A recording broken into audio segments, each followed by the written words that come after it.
Bismillahirrahmanirrahim.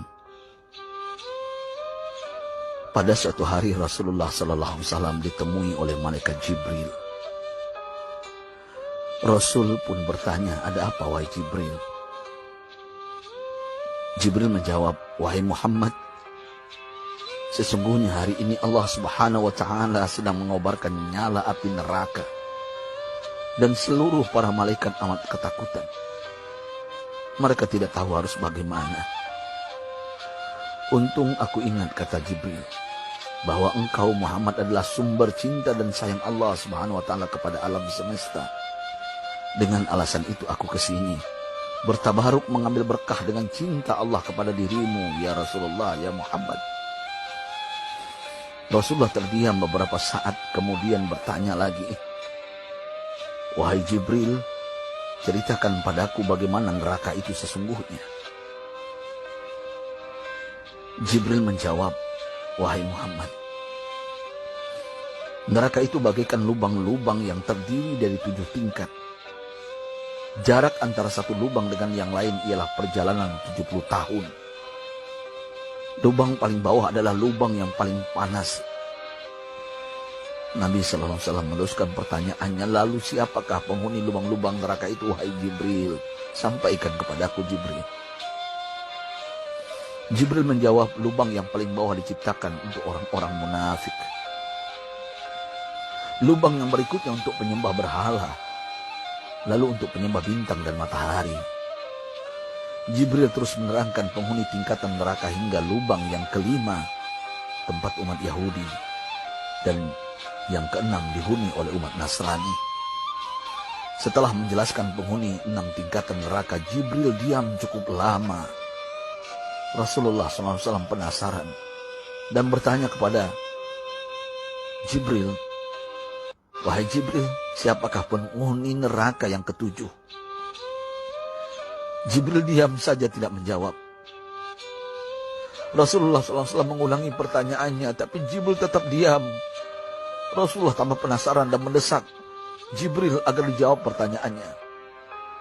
Akhirnya Jibril pun berkata, "Umatmu wahai Muhammad, mereka itu para pelaku dosa besar di kalangan umatmu, yang dimana sampai mereka mati belum sempat bertaubat."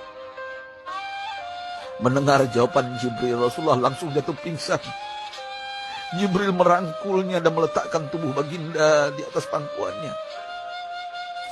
Tak berapa lama Rasulullah SAW sadar dan langsung menangis bersimbah air mata dengan terisak-isak. Rasulullah mempertegas pertanyaannya, "Wahai Jibril, apakah benar ada di antara umatku yang masuk neraka?" Jibril menjawab, "Benar wahai Muhammad, pelaku dosa besar di antara umatmu yang belum bertaubat." Setelah itu Rasulullah menghadap kiblat dan sujud kepada Allah dalam isak tangisnya.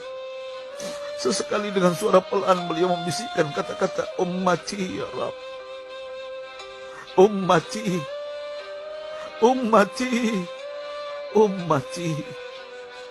Beliau SAW tidak mengangkat kepalanya dalam keadaan seperti itu selama 3 hari 3 malam. Kecuali setiap Bilal bin Rabah mengumandangkan azan, barulah beliau bangkit untuk menjadi imam. Dan setelah itu kembali sujud lagi. Pada hari ketiga Abu Bakar menyadari hal ini, beliau mengetuk pintu Rasulullah dan mengucapkan salam 3 kali namun tidak terdengar jawaban. Abu Bakar sedih dan berseru di hadapan pintu Nabi besar Muhammad SAW, "Apakah ada jalan untuk masuk ke rumahmu ya Rasulullah?" Tetap tidak ada jawaban. Di jalan Abu Bakar bertemu sahabat Umar. "Mengapa engkau menangis wahai Abu Bakar?" kata Umar. Abu Bakar menceritakan keadaan Rasulullah SAW. Maka Umar pun melangkah menuju rumah Rasulullah dan terjadilah hal yang sama. Umar pun pulang dan menangis. Di jalan Umar bertemu sahabat Salman Al-Farisi. Dengan terisak Umar bercerita kepada Salman hingga membuat dia amat sedih, namun tidak berani mengulangi hal yang sama. Salman melangkah menuju rumah Fatimah radhiyallahu anha dan menceritakan hal itu. Setengah berlari Fatimah menuju rumah ayah tercinta dan mengetuk pintu sambil mengucapkan